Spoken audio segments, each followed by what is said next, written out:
Hello बच्चों, जैसा कि अपन आगे बढ़ रहे हैं, आज अपन फिजिक्स का एक टॉपिक लेंगे, मैग्नेटिक इफेक्ट ऑफ करंट, जिसे चुंबक का धारावाहिक प्रवाह हिंदी में कहते हैं। इस चैप्टर से जो नीट और जेई का वेटेज है वो बहुत अच्छा है, क्योंकि जो क्वेश्चंस आते हैं वो बिल्कुल डायरेक्ट क्वेश्चन न्यूमेरिकल बेस पूछा जाता है। थ्योरेटिकल इससे बहुत कम क्वेश्चन आते हैं। न्यूमेरिकल आपको कैसे स्ट्रॉन्ग करने हैं वो अपन इस पोर्शन में बात करेंगे। जो जेई और नीट में जैसे न्यूमेरिकल आ रहे हैं उनके बारे में अपन बात करेंगे। ऐसा है कि थ्योरेटिकल पोर्शन के हिसाब से आप एनसीईआरटी को रीड कर लीजिए, उसमें कोई दिक्कत नहीं। न्यूमेरिकल सीखने के लिए आप एक बार बोर्ड पे आइए, देखते हैं आपको कि मैग्नेटिक इफेक्ट ऑफ करंट क्या है। जैसा कि मैग्नेटिक इफेक्ट ऑफ करंट से हमें पता है, मैग्नेटिक इफेक्ट ऑफ करंट, तो इसके बारे में जैसे अपन बात करेंगे कि सबसे पहला टॉपिक कि कोई भी यानी किसी भी वस्तु को अगर आप किसी मैग्नेटिक फील्ड में रख देते हो, जैसे ये एक क्रॉस बना रखा हूं मैं, ये क्रॉस है। इस मैग्नेटिक फील्ड में मैं अगर किसी भी एक चार्ज आवेश को यहां रख दूं तो इस पर जो इफेक्ट लगेगा इसका, इसे धारा का चुंबकीय प्रभाव कहेंगे। अब यह हो सकता है कि ये क्रॉस हो या हो सकता है ये डॉट हो। बच्चों, ये क्रॉस और डॉट क्या होते हैं वो ध्यान रखिए। ये कागज के तल के लंबवत बाहर की ओर होता है, ये तो बाहर की ओर होता है, आउटसाइड को रिप्रेजेंट करता है। ये मैग्नेटिक इफेक्ट होता है वो इनसाइड होता है। ठीक है दोस्तों, अब सबसे पहला अपने पास जो नियम आता है इसके अंदर वो आता है बायो-सावर्ट लॉ। अच्छा दोस्तों, ये बायो-सावर्ट लॉ क्या होता है? किसी को कोई इंफॉर्मेशन हो कमेंट में बताइए। बायो-सावर्ट लॉ का एक फॉर्मूला होता है, वो फॉर्मूला आपको बिल्कुल, जब अपन किसी वायर से यहाँ से एक डी अल्पांश लेकर यहाँ से अगर अपन काट के देखते हैं एंगल थीटा पर, और इसमें अगर वायर में आई करंट बह रहा हो तो यहाँ अल्पांश dx लेते हैं, तो यहाँ पर मैग्नेटिक फील्ड की जो वैल्यू आती है बायो-सावर्ट लॉ के अनुसार अल्पांश से कैलकुलेट करेंगे तो mu naught upon 4 pi I upon R square. जैसे ये दूरी है आर स्क्वायर, आपको लंबवत दूरी लिखनी है, ये बहुत इंपॉर्टेंट है। लॉन्गिट्यूडनल लेंथ लेते हैं आर स्क्वायर, ऐसे कैसे लिख दिया, mu naught I 4 pi R square, और यहाँ पर आप लिखोगे क्या, D L cross R. Sir ये अगर इस पे मैं यहाँ पर वेक्टर लगाऊंगा तो ये क्यूब हो जाएगा, इसके लिए कोई दिक्कत नहीं है क्योंकि ये इसका वेक्टर फॉर्म है। ठीक है बच्चों, अब अपन ये बायो-सावर्ट लॉ की थ्योरी आप एनसीईआरटी, मैग्नेटिक फील्ड की डायरेक्शन आपको देखनी है तो कैसे देखना है वो बहुत इंपॉर्टेंट है। देखो, जैसे एक वायर है, ये वायर है, इसके अंदर कोई करंट बह रहा है, इस डिस्टेंस ये आर है। अब जैसे ही ये डिस्टेंस आर है, इस पॉइंट को मैंने पी ज्वाइन किया और मैं पूछ रहा हूँ अब इसमें अपन को निकालना है, तो इसके लिए आपको राइट हैंड थंब रूल लगाना है। Right hand thumb rule, sir ये राइट हैंड थंब रूल है क्या? अभी बताता हूँ क्या है। देखिए, राइट हैंड थंब रूल के अंदर होता है कि आपको जो अंगुलियां हैं, आपकी फिंगर्स को आपको उस पॉइंट की ओर करना है जिस पर आपको मैग्नेटिक फील्ड देना है, और अंगूठे को आपको करंट के डायरेक्शन में रखना है, और आपको जो हथेली है, जो आपकी पाम है जिसकी ओर डायरेक्ट हो रही है, उसे वो मैग्नेटिक फील्ड की डायरेक्शन होगी। पाम किधर जा रहा है? पाम आपका अंदर जा रहा है, इसका मतलब इनवर्ड डायरेक्शन होगी मैग्नेटिक फील्ड, यानी क्रॉस होगा। किसी को कोई डाउट दोस्त? ऐसा ही अगर अपन अब यहाँ पर डिजाइन करता हूँ, मैं समझने की कोशिश करना, करंट को मैंने उल्टी डायरेक्शन में ले आया और इस पॉइंट को मैं शायद इस जगह ले आता हूँ। क्या सर, इस पॉइंट को यहाँ लाओ? हाँ सर, लाया। अब देखो, मेरे को अंगुलियां किधर रखनी है, इस पॉइंट की तरफ रखनी है, लेकिन मेरा ये अंगूठा यूं रहना चाहिए। हैंड को आपको बिल्कुल ऐसे टिल्ट करना है। एग्जाम में घबराना नहीं है कि सर कैसे, यहाँ पर भी क्रॉस है। अच्छा, एग्जाम में ऐसा माइंड सेट होना चाहिए, ऐसा नहीं है कैसे भी घूमना पड़े तो घूम जाना, क्योंकि क्वेश्चन सही होना चाहिए, हमें मार्क्स मिलने चाहिए, इसलिए पॉइंट इस पे होता है। अगर बात करता हूँ सर्कुलर लूप हो तो बिल्कुल ईजी है। जैसे मैग्नेटिक फील्ड देना है तो यूं घुमा के देखिए, ऐसे धारा जा रही है तो अंगुलियों को धारा की दिशा में यूं करिए और ऐसे दीजिए, अंगूठा जो होगा ये डायरेक्ट करेगा मैग्नेटिक फील्ड कहाँ है, डॉट है, कोई दिक्कत नहीं है। आगे चलिए, जैसे करंट को मैंने ये पहला यहाँ दे दिया, अब देखिए आप खुद समझने की कोशिश करिए, करंट यूं जा रहा है, अंगुलियों को यूं करिए, अंगूठा अंदर जा रहा है, इसका मतलब ये क्रॉस है। बोलो दोस्तों, डायरेक्शन में किसी को कोई डाउट होगा? यही नियम, यही रूल लगाना है आपको, वो नहीं लगाने हैं जो क्या है, जैसे भी कुछ वो रूल्स आपको कुछ भी नहीं लगाने जिससे आपको दिक्कत हो। आपको बस केवल ये रखना है, यहाँ डॉट आया था और इसको इधर करंट बहाया तो क्रॉस आया, कोई प्रॉब्लम नहीं है, सीधा लगाओ यूं करके ऐसे और इधर यूं करके ऐसे। किसी को डाउट हो तो आप कमेंट में बताइए, स्क्रीनशॉट लीजिए। मैग्नेटिक फील्ड ऐसे ही निकालना है। अब आ जाइए आप न्यूमेरिकल पोर्शन जो जेईई नीट में आते हैं, बार बार धमाधम आ रहे हैं, उनके बारे में अपन बात करेंगे। धमाधम सर फिजिक्स में यही क्वेश्चन आते हैं, हाँ बिल्कुल यही आते हैं बेटे। देखिए कैसा, एक क्वेश्चन जो आपको डायरेक्ट फॉर्मूला याद करना है, वो फॉर्मूला क्या है सर? ये फॉर्मूला आपको याद करना है, याद करना है। अच्छा सर याद ही रखना, हाँ बिल्कुल। इक्वाटोरियल के लिए है ये, ऐसा है कि इसमें कितने भी आपने ऐसे भुजाएं बनाई दी, इसको क्या है कि ऐसा इसको डिज़ाइन करो कि शट की तरह बन जाए, शटगन की तरह बन जाए, है ना, तो ऐसा कुछ भी बना लो। अब आपको इसमें मैग्नेटिक फील्ड का फॉर्मूला ड्राइव करना है तो कैसे निकालना पड़ेगा, ये बड़ा इम्पोर्टेंट है। तो जैसे आपको इक्वाटोरियल का अगर कोई भी पूछता है तो आपको मैग्नेटिक फील्ड आपको निकालने के लिए आपको ध्यान रखना, इसकी जो साइड लेंथ है, षटभुज की साइड लेंथ है वो एल है। ये टोटल जो साइड लेंथ इसकी ये एल है, ये भी एल है, ये भी एल है, ये भी एल है, ये भी एल है और ये भी एल है। अब वहाँ फॉर्मूला आप डिज़ाइन कर सकते हो बच्चों, कर तो सकते हो ना। यहाँ से ये एंगल अगर षटभुज की बात करिए 30, ये 30, आपको ये लेंथ लेनी है, ये लॉन्गिट्यूडनल लेंथ आर लेंथ ये लेनी है, ये लेंथ एल है, तो यहाँ से ये निकाल के आप एल कोस थीटा से कब करोगे तो √3l/2 ऐसे करके वहाँ से प्रूफ कर सकते हो। बेटा प्रूफ नहीं करना, tan थीटा लगा के भी आइडेंटिटी आप प्रूफ करोगे, लेकिन नहीं, हमें ये याद करना है डायरेक्ट वैल्यू होनी चाहिए μ0 ni/πl। एल ये साइड लेंथ है, बड़ा ध्यान रखा करो पॉइंट्स का, ये साइड लेंथ है, क्योंकि जो एम्स ने घुमाया था वो बताऊंगा अभी यही क्वेश्चन। यहाँ साइन याद रखना, π/n याद रखना, या tan π/n याद रखना। बोलो यहाँ तक किसी को प्रॉब्लम नहीं? माय लॉर्ड यहाँ तक किसी को प्रॉब्लम नहीं है तो आगे बढ़ते हैं। आगे बढ़ने से पहले अपन बात करते हैं कि अगर आपको ये त्रिभुज दिया हो और त्रिभुज की लेंथ, जैसे मैं इसको यहाँ ही बनाता हूँ, ऊपर ही बनाने की कोशिश करता हूँ, स्क्रीनशॉट ले लीजिए फॉर्मूले का। अब देखो देखो, इसको उठाओ यहाँ से, ये त्रिभुज दिया, इसको ध्यान से देखना, इसकी length L L L length है। किसी को कोई डाउट हो तो बोल सकता है ना। इसके सेंटर पे आपको मैग्नेटिक फील्ड कैलकुलेट करके देना है बच्चों। बहुत ही अच्छे क्वेश्चन हैंगे, आपको धमाधम करना है। ये एक वो आपका क्या है, स्क्वायर है, और स्क्वायर के भी यहाँ पे करंट आ ही जा रहा है ना। यहाँ सेंटर पे आपको मैग्नेटिक फील्ड कैलकुलेट करके देना है। किसी को भी डाउट हो तो बोलेगा, कोई दिक्कत नहीं है। आगे चलो, देखो बच्चों, सबसे पहले मैग्नेटिक फील्ड इसका निकालेंगे। कुछ नहीं, जितनी भी भुजाएं हैं वहाँ दिखा था सर ने, फॉर्मूला लिखाया था μ0 I/πl क्या sin π/n tan π/n। बोलो किसी को डाउट नहीं? देखो रखो, μ0 n कितनी है, 3 है, करंट आई जा रहा है, पाई है, l साइड लेंथ l है, साइन है, पाई कितना, इसका जो एंगल होगा वो आपको पता है, वैसे कोई ज़रूरत नहीं है, π/3 मारो, tan π/3 मारो। बोलो कोई दिक्कत नहीं, सॉल्व करो। μ0 3I/πl, साइन π/3 की वैल्यू कितनी होगी, साइन π/3 यानी 60 डिग्री, √3/2, tan π/3 का मतलब है √3। बोलो 3 हो गया, 3 हो गया, 9 हो गया, 9 μ0 I/2πl। ये स्टैंडर्ड वैल्यू है, याद भी रहती है, लेकिन सॉल्व ऐसे करेंगे, वही फॉर्मूला आपने इक्वेटोरियल वाला लगा के सॉल्व करोगे। बोलो कोई दिक्कत है? नहीं है। पॉलीगन वाला, ये पॉलीगन का फॉर्मूला है, ये पॉलीगन वाला फॉर्मूला आपको याद रहना चाहिए, पॉलीगन में लगाएंगे अपन, है ना। जैसे भी कुछ भी साइड्स आपको दे, यहाँ पर अगर इसी फॉर्मूले से मैं इसका स्क्वायर का निकालूं, ये तो आपका इसका हो गया। स्क्वायर का निकालने के लिए इसको नोट कर लीजिए आप। अब जैसे अपन स्क्वायर का निकालेंगे ना, तो कुछ भी नहीं करना, यहाँ पर स्क्वायर का निकालते हैं।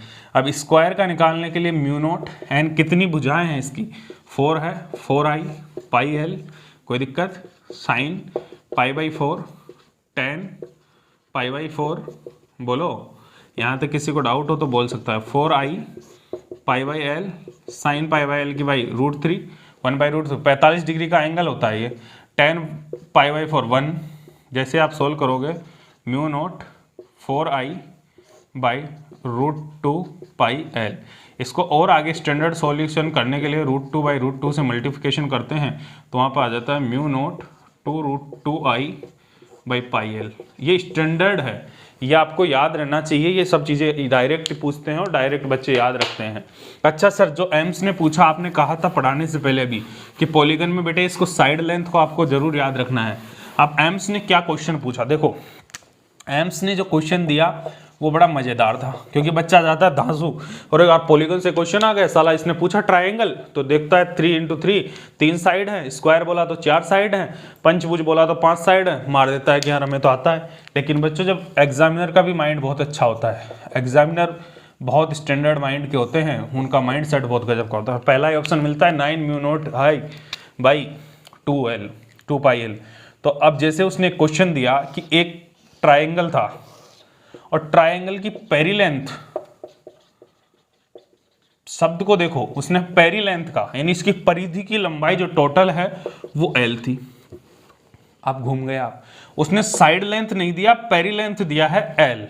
तो बच्चों अब साइड लेंथ होगी L/3 L/3 L/3, क्योंकि टोटल जो ट्रायंगल बना है वो L से बना है, तो इसकी साइड लेंथ आपको निकालनी है। और मैंने अभी अभी कहा था इंपॉर्टेंट चीज वही है कि आपको जो mu naught Ni by pi L, जो L है वो साइड लेंथ है, यह नोट करना है, sine pi by n tan pi by n. बोलो यहां तक किसी को डाउट नहीं। अब इसमें क्या करना सर, अब कुछ भी नहीं करना, बस ये L था ना, यहाँ पर L/3 रखना था, बाकी तो सेम फॉर्मेट लगेगा। यहाँ पर पाई वो ऐसे कैसे पाई है, n की जगह 3 करो, यहाँ पर 3 करो और सीधा सीधा यहाँ 3 करो, सोल्व करके दिखा दो कि कितना हो गया। वो पहले 9 था, अब इसको 27 mu naught Ni by 2 pi L जो भी है। पर इंपॉर्टेंट ये चीज है कि आपको ये सॉल्यूशन समझ में आना चाहिए कि कैसे करना था, क्योंकि उसने साइड लेंथ ना देकर अब पेरी लेंथ दी है। तो नोट कर लीजिए कि पेरी लेंथ दे रखी हो तो साइड लेंथ निकालेंगे, चाहे अगर इसकी जगह वो अब स्क्वायर दे के पूछ ले तो स्क्वायर में कुछ नहीं, ये स्क्वायर होगा, तो इसकी पेरी लेंथ L दे दे तो ये L/4 हो जाएगी, ये L/4 हो जाएगी, L/4 हो जाएगी, L/4 हो जाएगी। किसी को डाउट नहीं है? अब आगे आओ, अपना पॉलीगन्स वाली प्रॉब्लम से क्लियर हो जाएगा ये। अब जैसे अपन बात करेंगे कि सर और क्या बताओगे, अब जैसे वायर है, अब जैसे ये क्वेश्चन बड़ा फेमस है, जो नीट का लेवल है वो थोड़ा सा मैं अच्छे क्वेश्चंस करवाऊंगा जेईई मेन के लेवल के, ठीक है। जैसे बच्चों इसमें आई करंट जा रहा है, इस वायर से आई करंट जा रहा है, कोई दिक्कत नहीं है, बहुत अच्छी बात बोल रहे हो सर। अच्छा सर क्या करना है बच्चों, यहाँ से कोई पॉइंट बनाया माय लॉर्ड, यहाँ से कोई पॉइंट बनाया और ये एंगल दे दिया आपको 60 डिग्री, बहुत अच्छी बात। तो सर ये एंगल कितना होगा, ये एंगल निकालो 2 पाई माइनस पाई बाई 3, जब ऐसे करोगे तो 5 पाई बाई 3। बोलो बेटे ये आ गया क्या? अच्छा सर यहाँ पर आपको मैग्नेटिक फील्ड कैलकुलेट करके देना है बेटे पॉइंट P पर। कैसे निकालेंगे, देखो इस वायर में करंट बह रहा है, ये अंगूठा ले लिया ये, और पॉइंट ये है। तो माय लॉर्ड ये आपको ध्यान रखना है कि ये लेंथ ये लेनी है, माना ये अगर लेंथ आपकी r है तो ये आएगी r कोस थीटा। आइडेंटिटी लगाना बहुत जरूरी है, 30 डिग्री 30 डिग्री। किसी को डाउट नहीं है? अच्छा सर ये क्लियर हो गया। अब कैसे निकालें, पहले इस पॉइंट पे निकालो, मैं इसको 1 कहता हूँ, सर्कुलर को 2 कहता हूँ। पहले V1 का निकालता हूँ, म्यू नोट आई ऐसे कैसे बटा 4 पाई आर स्क्वायर की जगह मैंने ये रखा क्या, R cos theta. R cos theta निकाल के सोल्व करो, आर कोस थीटा का मतलब है R cos theta 30 degree. 30 degree का कोस 30 की वैल्यू कितनी होगी, √3/2। अच्छा यहाँ पर √3/2 आर ये रखो।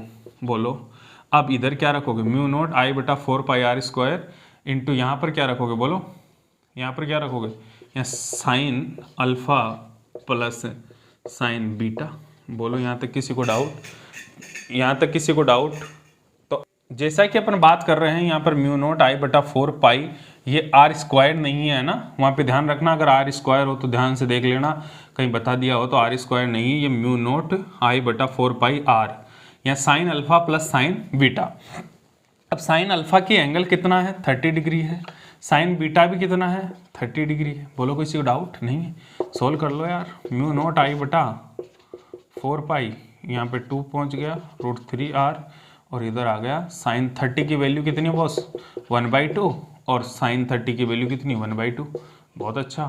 2 कितना कैंसिल आउट, तो यहाँ बच गया म्यू नोट आई बटा 8 पाई √3r। ये तो आ गया इसका B1। अब अपन को इसके कारण भी क्रॉस ही है, इसके कारण भी क्रॉस है, इसका मतलब B2 निकालो और दोनों को ऐड कर दो। टोटल अगर मैग्नेटिक फील्ड की बात करेंगे तो B1 प्लस B2। सर दिक्कत यह है कि अब ये कैसे निकालें? इसको निकालने के लिए एक फॉर्मेट पढ़ाया जाता है, उसको पहले पढ़ो, बाकी बाद में क्वेश्चन करेंगे। क्या है सर? एक चाप होता है। हाँ जी होता है ना। जब भी ये चाप होता है, इस चाप के कारण यहाँ से जब निकालोगे एंगल थीटा है, तो चाप के कारण अपन कैसे निकालेंगे? तो चाप का मैग्नेटिक फील्ड निकालने का फॉर्मूला होता है mu naught by 4 pi I by R into theta. बोलो किसी को डाउट? अच्छा सर मैग्नेटिक फील्ड का फॉर्मूला ये होगा? इसके लिए अपन ये बात करेंगे, इसके लिए अपन ये बात करेंगे कि म्यू नोट अपॉन 4 पाई, म्यू नोट अपॉन 4 पाई। ठीक है दोस्तों, अब आगे अपन बात करते हैं, यहाँ तक का हो गया अपना पोर्शन, अपना हो गया है यहाँ तक का। अब अपन बात करते हैं ये थीटा। अब यहाँ पर एंगल थीटा कितना है? यहाँ π/3 है, बस इसको रखना है और कुछ भी नहीं करना। Mu naught I by 4 pi R, theta कितना? 5π/3। बोलो किसी डाउट? पाई से पाई आउट करो और रखो म्यू नोट आई बटा कितना? 12 पाई, पाई तो कैंसिल हो गया, 12r 5। यहाँ तक किसी को डाउट हो तो बोल सकता है, दोनों को ऐड करना, आंसर आपका आ जाएगा। ये चाप के कारण था। अच्छा सर, अब ये सब क्लियर होते हैं। अब एक बात बताता हूँ मैं, जो अच्छी कॉन्सेप्चुअल बात है। सर क्या है वो? देखो, माना ऐसा एक, इधर ये देखो आप कि एक ऐसा रखा हुआ है, इसमें 2 एम्पियर करंट बह रहा है, इसमें आपका ये वायर है, इसमें 3 एम्पियर करंट बह रहा है। ठीक है, अब आपको बताना है कि ये कोई पॉइंट है, तो इससे इसकी जो डिस्टेंस होगी वो क्या होगी? इसकी डिस्टेंस होगी वो होगी x, और इसकी डिस्टेंस होगी वो y होगी। ठीक है, ठीक है। दोनों मैग्नेटिक फील्ड को बराबर करेंगे तो x और y का रिलेशन आएगा या नहीं आएगा? आएगा ना। तो आपको पता है ये सेमी इनफाइनाइट वायर है, या ज्वाइन हो रहे हैं। सेमी इनफाइनाइट वायर का म्यू नोट आई बटा 4 पाई आर, आर की जगह बोलो कितना? कितना रखोगे आर की जगह? यहाँ 3i है, यहाँ 2i है, तो यहाँ करंट माना 2i रखा, तो इसकी डिस्टेंस लंबवत दूरी ये y आएगी, और उसकी आएगी म्यू नोट 3i अपॉन 4 पाई x। बोलो किसी डाउट?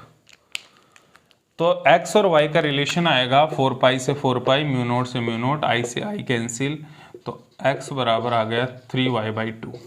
अच्छा सर, इसमें कोई इंपॉर्टेंट चीज़ क्या थी? इंपॉर्टेंट चीज़ बेटे ये थी कि अगर ये करंट 2 एम्पियर, इसका स्क्रीनशॉट ले लो, ये करंट 2 एम्पियर इधर ना देकर अगर ये ऐसा दे दे, तो फिर ये जो कॉन्सेप्ट है वो आपका इस पॉइंट पर अगर आपको निकालना पड़ेगा x और y, तो वहाँ पर ये साइन है वो चेंज हो जाएगा -3y/2, यानी यहाँ पे चिन्ह चेंज हो जाएगा। इसलिए ध्यान रखना कि इस पॉइंट को इधर बता दे तो साइन का बहुत ध्यान रखना है, और वह अगर नॉर्मल आता है तो आपको ऐसे कैलकुलेट करना है। किसी को डाउट नहीं है? अब आता है अपन को पूछा जाता है क्वेश्चन कि दो समानांतर पैरेलल वायर हैं, इसमें करंट I बह रहा है, तो इसके किस पॉइंट पर मैग्नेटिक फील्ड 0 होगा? तो ध्यान रखना I1 करंट है, I2 करंट है। अगर लिख रखा है I1 ग्रेटर देन I2 तो कम वाले के पास में होगा। ये बहुत इंपॉर्टेंट चीज़ है। ये डिस्टेंस R है तो ये X पर होगा और R - X ये बचेगी। ये निकाले कैसे जाती है, वो निकालने का तरीका होता है I1R बटा I1 प्लस I2, ये डायरेक्ट रट के जाइए वैसे निकलेगा। जैसे अपन सेंटर ऑफ मास में निकालते हैं वही तरीका इसमें करना पड़ता है, बस थोड़ा सा दिमाग लगना पड़ता है। वहाँ पर अपन ने आवेश के लिए निकाला था रूट Q1 R बटा root Q1 plus root Q2 ऐसे करना पड़ता था। ग्रेविटेशन में पढ़ते हैं तो रूट M1 R बटा रूट M2 प्लस M1 ऐसा पड़ा था। तो इसलिए आपको कोई डाउट नहीं है, ये पॉइंट की डिस्टेंस निकालेंगे तो I2R बटा I1 प्लस I2 निकालना है, किसी को डाउट नहीं है। अब अपना ये कंप्लीट होता है। ध्यान रखना अगर समांतर दिशा में अगर ये जा रही है, धारा बह रही है, तो दोनों वायर के बीच में आकर्षण होगा, यानी मतलब अट्रैक्शन होगा, अट्रैक्टिव होंगे दोनों वायर। ठीक है बच्चों, मजा आ रहा है ना। अब अपन बात करेंगे, आगे वाला पोर्शन है अपना, ये भी हो गया वायर का। ये किस मैग्नेटिक फील्ड क्या होगा, एक ग्राफ प्लॉटिंग का बड़ा कॉन्सेप्ट क्वेश्चन आता है। अगर मैं माना ये डॉट है, ये 2 पॉइंट डॉट है, अब यहाँ पर अपन को ग्राफ प्लॉट करना है। देखो ग्राफ कैसे प्लॉट करें। डॉट का मतलब वायर में धारा बाहर की ओर है, सॉरी मैग्नेटिक फील्ड बाहर की ओर है। तो जैसे मैग्नेटिक फील्ड बाहर की ओर है तो आप ध्यान से देखना कि इसमें आपको पता है बाहर की ओर जाएगा, और किसी भी पॉइंट पर यहाँ पर क्या होगा, वो 0 होगा। किसी को डाउट है? नहीं है ना दोस्त। तो यहाँ से तो ये ज्वाइन होकर यहाँ से ऐसा निकल जाएगा। एक मिनट, यहाँ पर कट करेगा ग्राफ, बस यहाँ कट नहीं करना, यहाँ कट करेगा, ठीक है। और इधर से ऐसा और इधर से ऐसा हो सकता है। इसको आपको डायरेक्ट याद भी करना पड़े तो याद भी कर सकते हो, लेकिन आपको ध्यान से रखना है कि अगर डॉट है तो डॉट का मतलब अंदर तो नहीं होगा, बाहर की ओर होगा। तो इधर ऊपर होगा, इधर नीचे होगा, फिर वहाँ पर ऊपर होगा, इधर नीचे होगा, ये निकाल सकते हो। अब क्रॉस का आप लोगों को बना के चेक करना है, ध्यान रखना। अगर करंट का आपने कुछ भी कर दिया, माना इसमें Y1 करंट था, इसमें I2 करंट था, अगर गलती से आपने करंट को I1 को ग्रेटर कर दिया I2 को, तो ये कट यहाँ ना करके ये थोड़ा यहाँ पर कट करेगा। किसी को डाउट नहीं है? अब अपन बात करेंगे, थोड़ा अच्छा टॉपिक है अपना, ये चाप वाप सब कंप्लीट हो गए। अब आती है एक रिंग। रिंग का मैग्नेटिक फील्ड आपको निकालने के लिए आपको बहुत चीज़ें पढ़ाई जाती है। ऐसे इसका फॉर्मूला होता है μ0I r² प्लस r² का 3/2। ये डायरेक्ट आपको रिंग का मैग्नेटिक फील्ड का फॉर्मूला याद रखना है। बट इस फॉर्मूले का इतना यूज़ नहीं है जितना यूज इस फॉर्मूले का है। बी एक्सिस में पढ़ाता हूँ इसको, B centre upon 1 plus x² upon r² का 3/2। सर इसका इतना यूज क्यों है? देखो बच्चों, इसका यूज इसलिए है क्योंकि जो रिंग होती है ना, रिंग वो ये होती है, इसमें करंट आ ही जाता है। अब इसका क्या है, यहाँ पर किसी पॉइंट x पर आपको मैग्नेटिक फील्ड फाइंड आउट करना होता है, ये r डिस्टेंस होती है। तो आप ये ध्यान रखना कि ये मैग्नेटिक फील्ड फाइंड आउट करते हो तो ये फॉर्मूले से नहीं क्वेश्चन आता है, इसमें कंपेरिजन का क्वेश्चन आता है कि इसके एक्सिस का मैग्नेटिक फील्ड 1/8 है, किसका सेंटर का, तो वो डिस्टेंस बतानी है। तो आपको इसको ऐसे कैलकुलेट करना पड़ेगा। तो इसमें 3 स्टैंडर्ड रिजल्ट हैं, वो आपको डायरेक्ट भी याद रखना पड़ सकता है कि एक्सिस का 1/8 है सेंटर से, तो सेंटर 1 प्लस x² बटा r² का 3/2। सॉल्व कैसे करते हैं, इंपॉर्टेंट बात ये है। तो आपको x की वैल्यू अभी आ जाएगी। तो सेंटर पे 1 था और इसका एक्सिस का 1/8 है, इसको 1 प्लस x² बाई r² का 3/2 इधर मारिए और इसको 1/8 को इधर ले जाओ तो 8 हो जाएगा।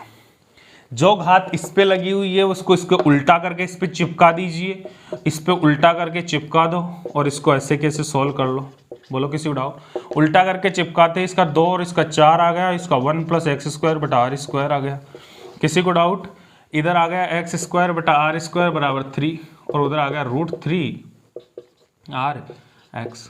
और इसके स्टैंडर्ड रिजल्ट्स बता देता हूँ, या तो 1/8 देगा या 1/27 देगा। 1/27 देगा जो पूछ चुका है नीट ने, शायद उसका √15 वैल्यू आता है। और एक अगर एम्स होता यही एग्जाम तो इसमें थोड़ा और अच्छा लेवल बनाता, 1/2 दे देता। बस यही 3 स्टैंडर्ड फॉर्मेट है, ये याद रख लेना। इसका ग्राफ इंपॉर्टेंट है रिंग का। रिंग का जो मैक्सिमम मैग्नेटिक फील्ड है वो यहाँ पर होगा, फिर ये नति परिवर्तन बिंदु हो जाएंगे और मैक्सिमम यहाँ पर आ जाएगा सेंटर पर। ठीक है, ये किसी को डाउट नहीं है होगा। ये रिंग का मैग्नेटिक फील्ड अगर सेंटर पे बोलेगा तो बहुत ज़्यादा मैक्सिमम आ जाएगा, फिर नति परिवर्तन बिंदु आ जाते हैं। उसके अलावा अपन बात करेंगे कि रिंग हो गया आपका, ये हो गया। अब सोलेनॉइड, सोलेनॉइड को आपको बस थोड़ा सा ध्यान रख लेना है कि सोलेनॉइड कुछ नहीं होता, एक पेन की रिफिल लो और उस पर अगर वायर लपेटो ऐसे, तो इससे एक सोलेनॉइड बनता है। सोलेनॉइड में क्या होता है, 3 फॉर्मूले इंपॉर्टेंट हैं और उन तीनों फॉर्मूले को आप ध्यान से रखना, आई करंट वगैरह है। तो सोलेनॉइड अगर सेमी इन्फिनाइट सोलेनॉइड है, सेमी इन्फिनाइट का सोलेनॉइड है, तो इसका फॉर्मूला होता है 1/2 म्यू नॉट एन आई cos theta 1 cos theta 2। Sir ये कोस थीटा 1 कोस थीटा 2 क्या होते हैं, देखो यहाँ से अगर एंगल थीटा 1 है और यहाँ से एंगल थीटा 2 है, तो कोस थीटा 1 है, कोस थीटा 2 है। इंपॉर्टेंट ध्यान रखना कि अगर एंगल को यहाँ से करके दे दे तो कोस थीटा यहाँ पर 90 माइनस थीटा होगा और यहाँ पर भी 90 माइनस थीटा, तो ये साइन थीटा 1 और साइन थीटा 1 साइन थीटा 2 हो जाएगा, ठीक है। ये म्यू नॉट एन आई। अगर यही अनंत लंबाई की अगर परिनालिका है, हिंदी में बोलते हैं इसको परिनालिका, अनंत लंबाई का मतलब कुछ नहीं होता है कि जो लेंथ है वो ग्रेटर देन हो रेडियस की तुलना में। जैसे 2 सेंटीमीटर का इसका रेडियस है और 50 सेंटीमीटर इसकी लेंथ है, तो 50 सेंटीमीटर की तुलना में 2 सेंटीमीटर बहुत कम है, तो अनंत लंबाई की परिनालिका हो गई। ऐसा नहीं है कि परिनालिका बहुत इन्फिनाइट लंबाई की हो गई, ऐसा कुछ नहीं है। बस इंपॉर्टेंट है कि अनंत लंबाई की परिनालिका का मीन्स है कि लेंथ की तुलना में, जो रेडियस की तुलना में लेंथ ज़्यादा हो। अब आप देख लो mu naught N I by ये हो गया इसका, क्योंकि वहाँ पर आप क्या रखोगे, यहाँ पे अनंत लंबाई की परिनालिका जैसे होगी तो ये यहाँ पे 0 हो जाएगा। किसी को कोई डाउट नहीं है। 1 1 + 2 तो 2 से 2 गया, ये फॉर्मूला हो गया। ये n क्या है सर, स्मॉल n बराबर कैपिटल N/L होता है। कैपिटल N/L लेंथ अपॉन ये सॉरी नंबर ऑफ टर्न्स होते हैं, कितने फेरे हैं और उसकी लेंथ है। ध्यान रखना है इसको सेंटीमीटर में ही मेजर करना है लेंथ को, ठीक है। जैसे 500 टन है, क्या है 500 टन है, क्वेश्चन में 500 टन्स दे रखे हैं और उसकी लेंथ कितनी दे रखी है 50 सेंटीमीटर दे रखी है, तो स्मॉल n होगा 500/50 × 10⁻², 50 से 50 यानी 1000। तो ये बड़ा इंपॉर्टेंट चीज़ है और जो टर्न्स पर मीटर बोलते हैं इसको, ये ऐसा ध्यान रख लेना, ये क्वेश्चनों में आता है। कई बार क्वेश्चन में ये दे रखी हो रेडियस, इसका कोई मतलब नहीं होता क्योंकि कहीं भी वैल्यू में फिट नहीं होगी, ठीक है। ये सोलेनॉइड होता है। अब इसी के साथ ही लगे हाथ अपन एक क्वेश्चन और कर लेते हैं टोरॉइड का भी। टोरॉइड क्या होता है सर, टोरॉइड कुछ नहीं, जब सोलेनॉइड होता है उसको यूं लपेट दें और ये ऐसा ज्वाइन कर ले,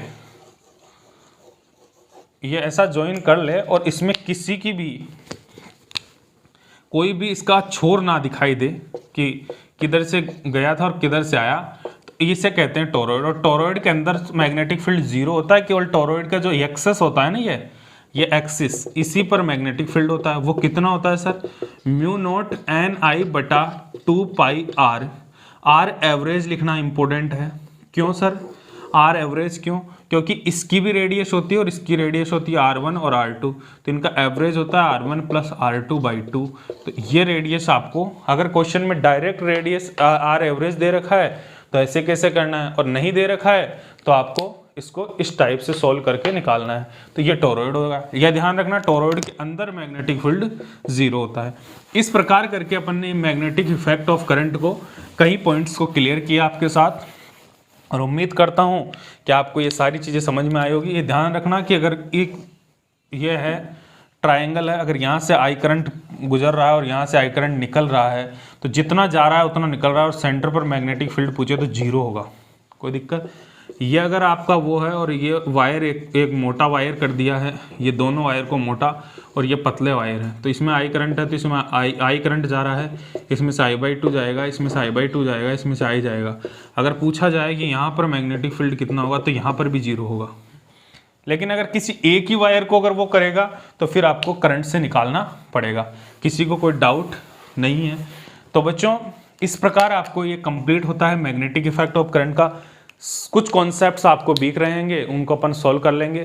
थैंक यू सभी बच्चों से, और उम्मीद करता हूं कि आप बहुत अच्छा सीख पाओगे और आगे भी ऐसे ही सीखते रहो। और अगर उस क्वेश्चन में कोई प्रॉब्लम हो तो कमेंट में आप मेंशन करना। थैंक यू बच्चों।